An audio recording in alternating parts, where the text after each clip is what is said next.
The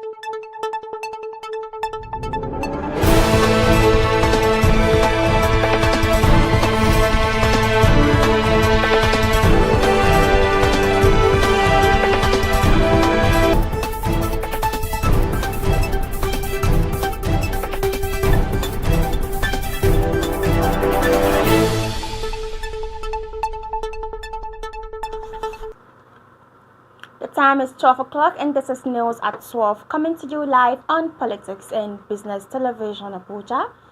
Thank you for joining us. The top stories: 2.7 trillion naira debt. Nigerians face blackout as gas producers cut supply to power generation companies. Nigeria and Germany to deepen ties as President Bola Ahmed Tinubu hosts Germany President Frank-Walter Steinmeier. And Ogun State First Lady unveils care center for gender-based violence survivors. Details coming up shortly.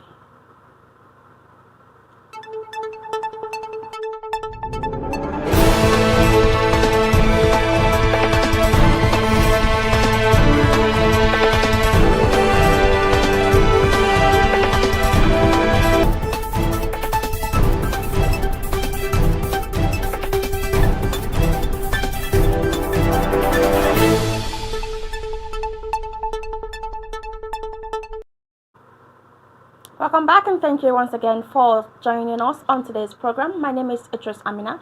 Now the news in full.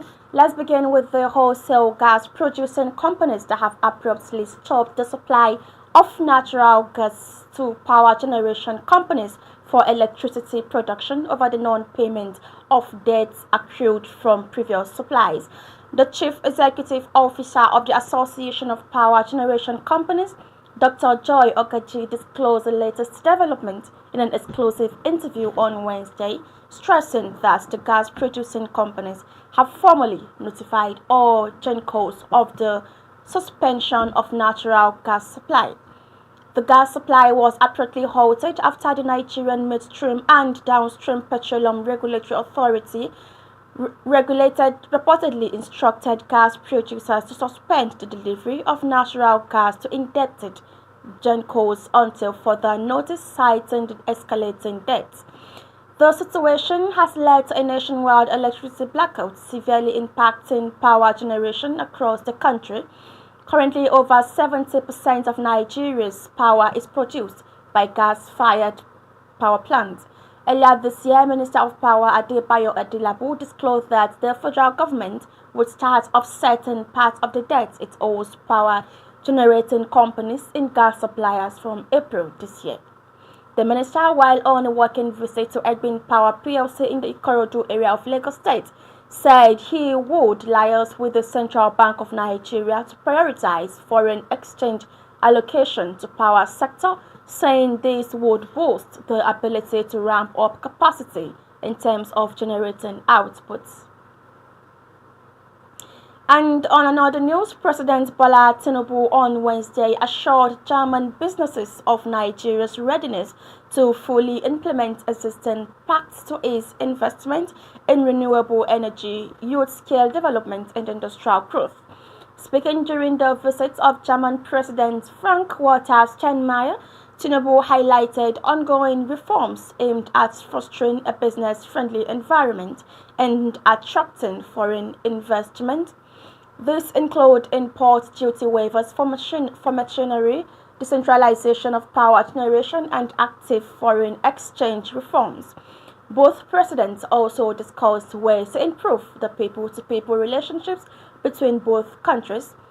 He noted Nigeria's potential as a major gas producer and its abundant renewable energy resources, such as solar power, which can be harnessed through German technology for rural electrification. In electricity, the Nigerian leader warned that through Siemens Energy, though Siemens Energy is working very hard to fulfill its part of the partnership, Nigerians should not expect a magical response as the existing power infrastructure is decades old.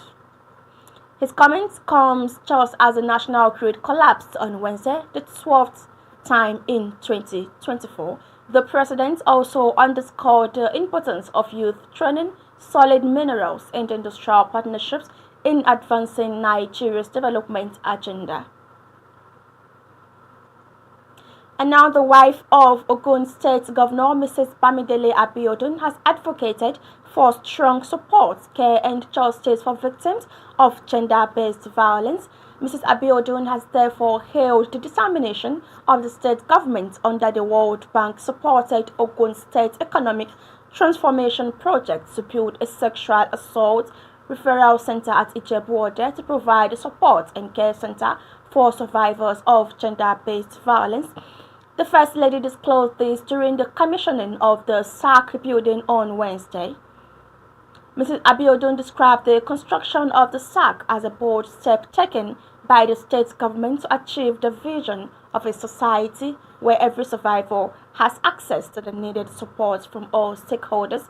She noted that as chairperson of the VAP Law Management Committee, she had been involved in addressing several cases of rape, sexual assault and child abuse, and the experiences has shown the importance of referral centers as survivors needed more than just a promise of hope but justice with immediate care and emotional support. Speaking at the event, the Commissioner for Women Affairs and Social Development, Adijat Adeleye, said that the sexual assault referral to center is far more than a physical structure, but an edifice that symbolizes hope, healing, and the triumph of resilience over adversity. Adeleye described the center as a safe haven where survivors of sexual violence will find compassion, professional care, and the tools to reclaim their lives.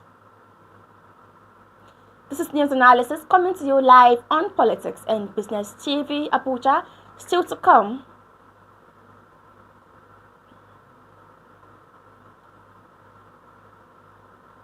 Join us after a quick break.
Welcome back and thank you for staying with us. This is news analysis coming to you live on Politics and Business TV, Abuja.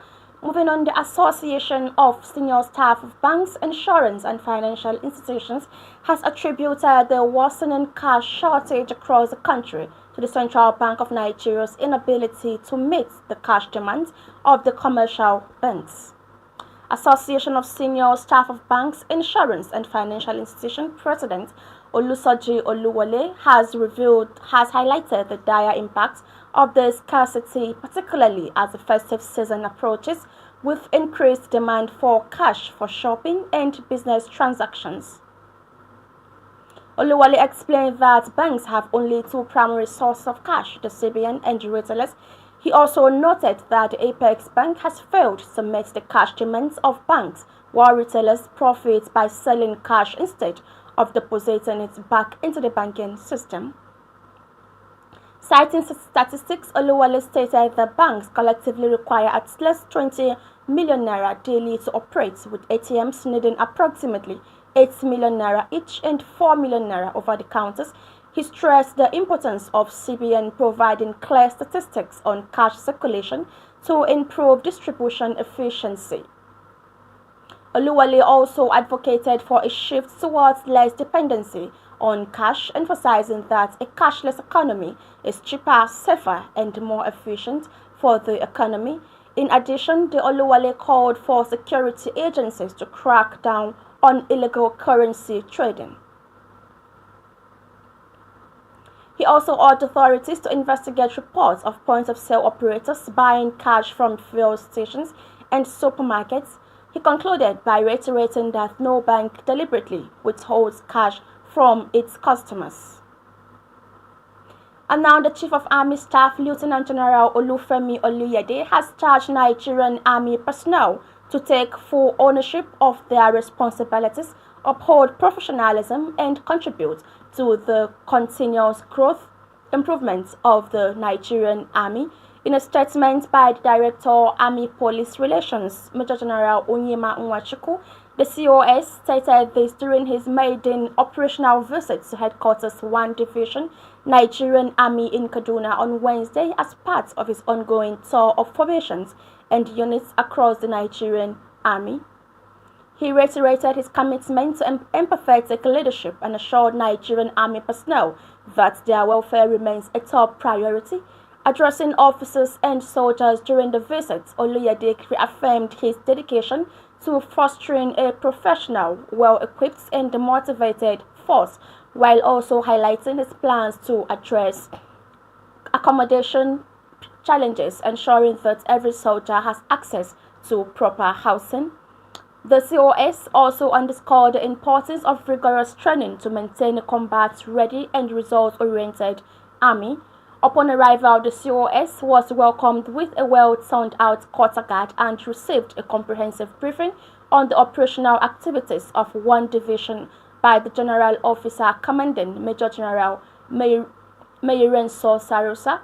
As part of the visit, Oluyede commissioned several key projects aimed at improving the welfare of personnel. This included the 1 Division Officers' Mess Annex at Dalet Barracks and the remodeled corporals below quarters at Kotoko Barracks, Ribadu cantonments. Each newly commissioned block consists of 30 housing units designed to enhance the living standards of troops. In his remarks, the GOC expressed profound gratitude to the COS for his visits and assured him of the unwavering loyalty and dedication of the division's troops. Highlights of the visit included an interactive session with the troops and the commissioning of various welfare-driven projects, further commenting the COAS commitment to the well-being and professional development of the Nigerian Army personnel. Now let's connect with Alhamdu Lawrence for today's headlines on sports.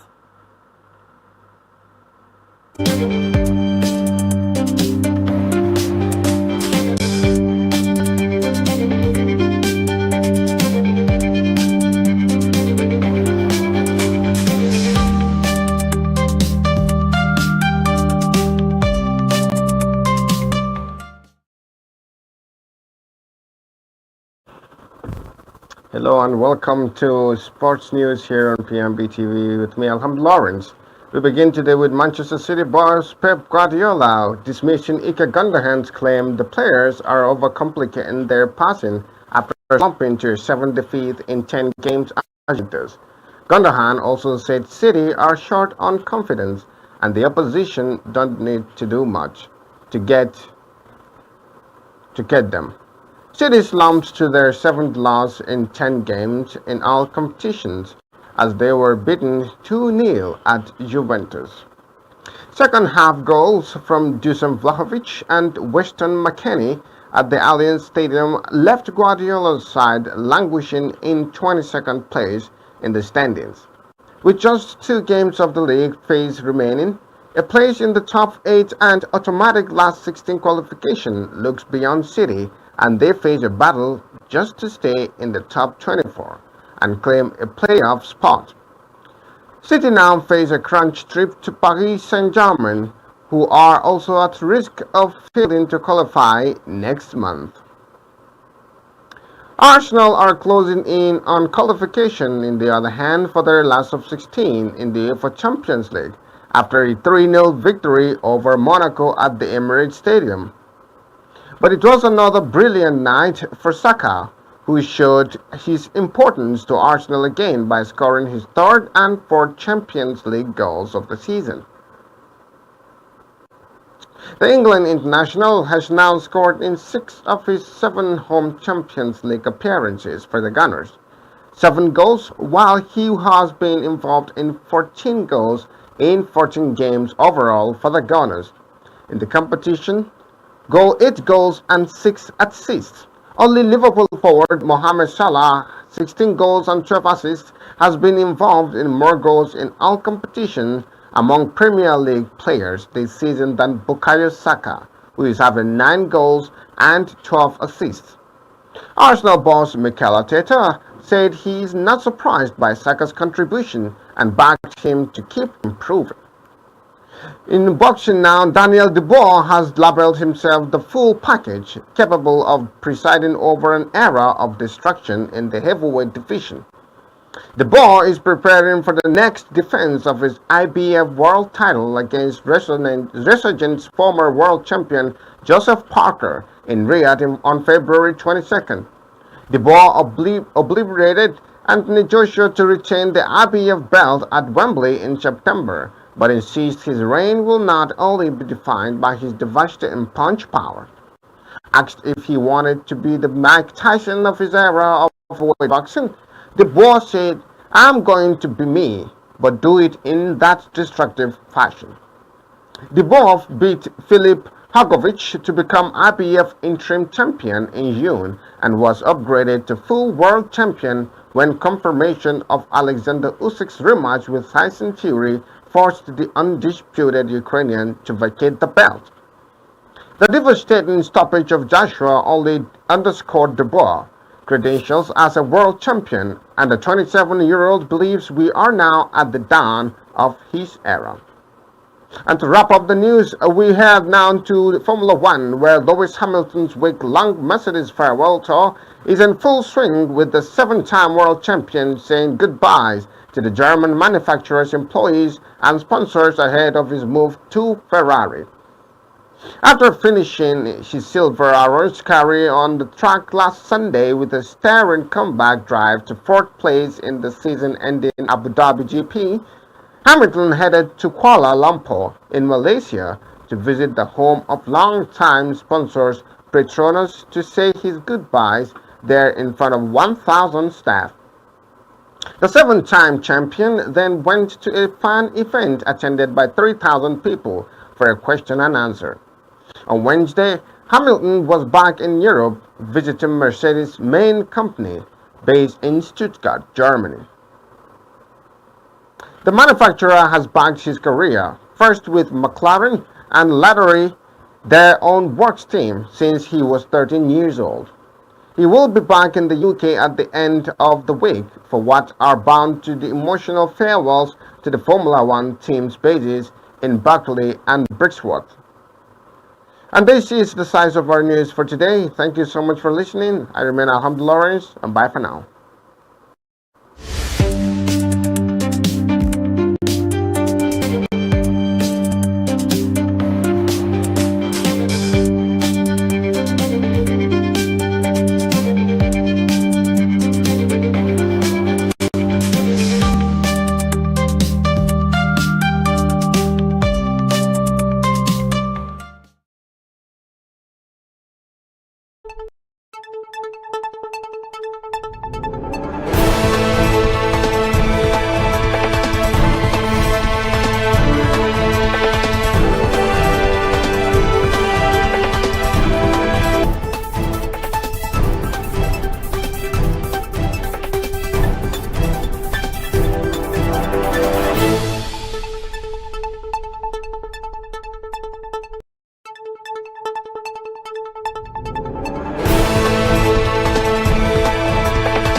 Welcome back. Still you're watching news analysis live on Politics and Business TV Abuja. The Chief of Army Staff, Lieutenant General Ofarmy has expressed optimism that the new insurgent group Lakurawa will soon be eradicated, citing strengthening cooperation with Nigeria's neighboring countries. He also revealed that the Nigerian army had adopted a fresh strategy to tackle the country's emerging security threats. He made this assertion while addressing State House correspondents after a meeting with President Bola Tinubu on Monday at the Presidential Villa Abuja. During his visit, the COS Oluyede emphasized his commitment to improving Nigeria's security landscape and promised a fresh approach to tackling insecurity. With me in the studio, I have a very special guest, Dr. Sani Aliyu, the Commander General, Neighborhood Watch, who will be discussing today's topic with me. Good afternoon to you, Dr. Sani Aliyu. Good afternoon, Amina. How are you? I'm fine, thank you. So I will begin by asking, what do you make of this statement by the Chief of Army Staff? Well, it's very encouraging for the Chief of Army Staff to want to show that the government of Tinubu is on top of the situation, especially now there is a new chief in charge. Yes. The strategy and adaptation of other strategy could be very new. So it's very ambitious, and then we believe that he would like to leave his mark. And the statement is here, Nigerians have listened to him. Yes. We hope he matches his statement with actions. Because in the first place, it is a very sad situation to want to say that Lakurawa were able to find their way into the country. Exactly. After the experience of over a decade ago of Boko Haram. And we thought we will have learned our lesson and see how we can close up with our borders so that we wouldn't have a repeatal of Boko Haram sort of insurgency in Nigeria again. But unfortunately, this happened, and we would like to equally insist that nothing has been done concerning the closure of the open borders in Nigeria. Okay. As far as we are concerned, the 1,050 porous borders in Nigeria are still there, and nothing has been done about it. We are calling on the attention of President Tinubu that the need for an urgent attention be given to our borders, the porosity of our borders, as much as early as possible will benefit the country the more. Yes. Because as it is now, it's not about winning the terrorists. It's about sustaining the victory. Exactly. Our borders are still porous. We do not have men on ground to man these borders. And the military constitutional purview is to protect the territorial integrity of Nigeria. And when you want to liken what is happening in the area of terrorism, it is a blended insecurity sort of situation. Because terrorism is international, it's national, it's transnational, and it's domestic. Exactly. So it has many fronts. And it's not all about the kinetic aspect of it. There is non-kinetic aspect that we need to deploy. This aspect of border manning is very key and important.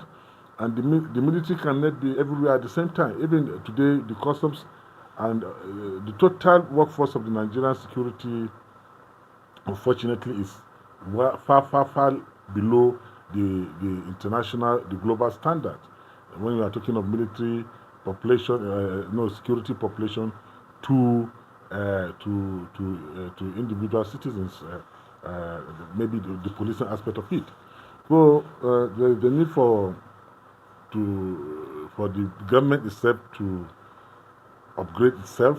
Yes. in terms of area of border security, and then it's again to bring to the notice of the government. Yes. That having suffered so much in the hands of terrorism in Nigeria, hasn't still gotten an agency that is dedicated to manning, to taking care of terrorism. All right. So coming to that, don't you think this record is kind of broken, considering the fact that chiefs of security that keep coming on keep promising us that they will tackle security, but up till today, Nigeria is still in mess when it comes to security.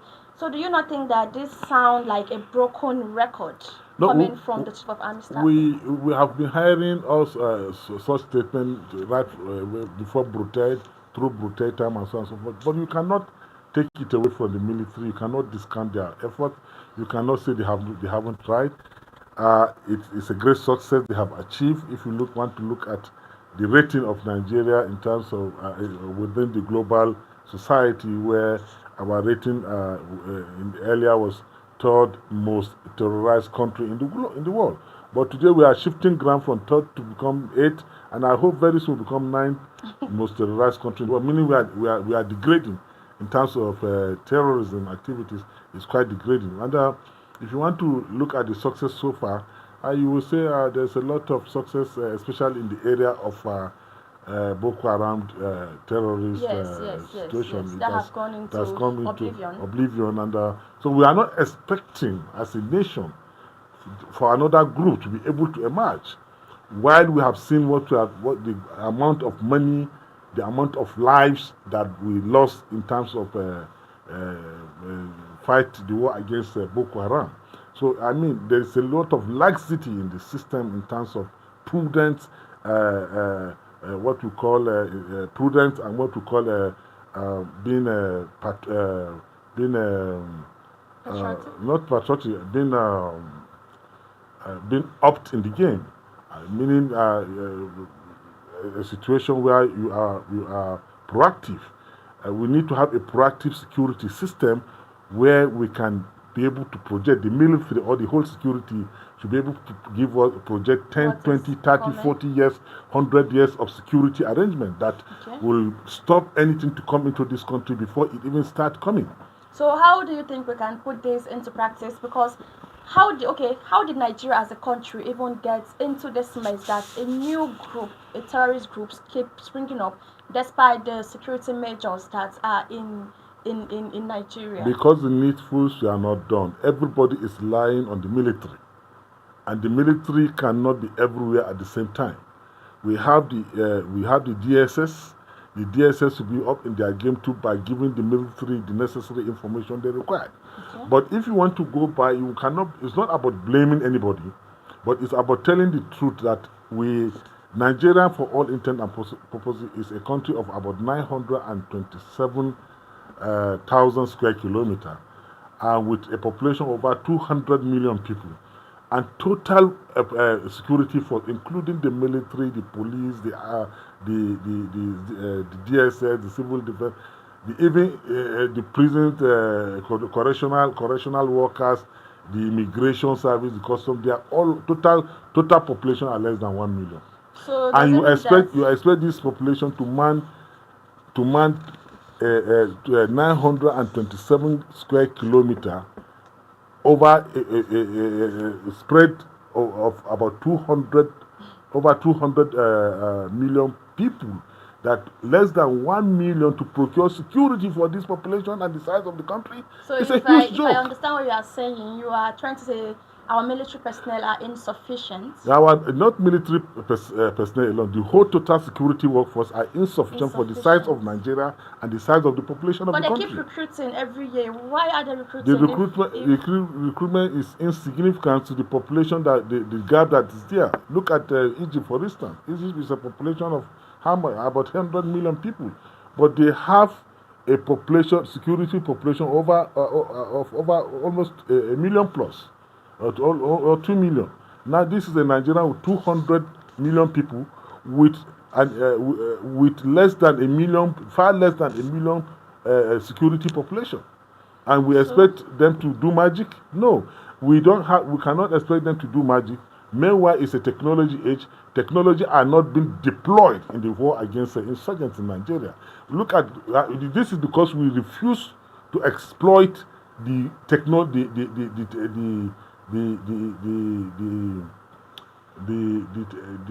inherent the inherent capacity of the Nigerian youth, the Nigerian population in terms of innovativeness. We have youths in this country that can create drone, that can create a lot of military hardware locally. But we are refusing to deploy them into action. We are refusing to harness this technology. We need to develop local technologies that will match our peculiarity in this country.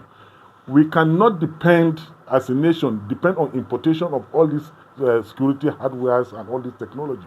We have, in fact, when you are talking about people that are very concise in terms of technology, in terms of development, and well educated for that matter in the globe, Nigeria cannot be taken away from that. For instance, in the States of America, Nigeria is the most educated community in the whole of America, and more educated than even the American community. Yes, so yes. what is taking it away from us that we cannot develop?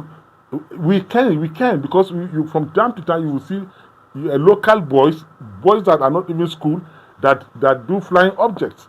So if you can manufacture flying object, no matter in whatever name you want to call it, Yes. that you can encourage them to develop such in this place. And then as I speak to you, I even have a boy in this country that says he can develop that flying object, in an attacking flying object. Wow. So I even took him to the military formation for discussion, but nothing really has come out of that. This is the kind of thing we need to do. So we need to have as a nation, we need to have an environment that can harness the inherent skills we have and the technology in this country, so that we can give space for these youth to develop and to come up with things that will actually help the military in the war against terrorism, in the security, the territorial security of our country, etc. And that is talking about technology. And talking about the manpower itself, we have never been hit. Even the Nigerian Civil War never hit Nigeria the way terrorism act has hit Nigeria. And I keep wondering why the government with an organization mandated solely to fight, to counter terrorism. The military is just giving a helping hand. The police anywhere in the world does not fight terrorism. They can only maybe in a situation of attack, they collapse them as a task force to come and check out the situation. So, but Nigeria need to create an organization that is dedicated to countering terrorism and insurgency. And then this organization will have the different phases and models of how to counter terrorism, whether it's in the kinetic way, whether it's in not kinetic way, and whether it's other means of breaking the cells, terrorist cells across, and getting into knowing the activities of terrorists across Africa and the globe. This organization will be left with that assignment in a way they can project Nigeria as a non-favored ground for terrorism activities, and they can actually do it by understanding what is happening around them, within their neighboring countries, what is happening around the globe, and how to counter these things. So that is the situation.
back.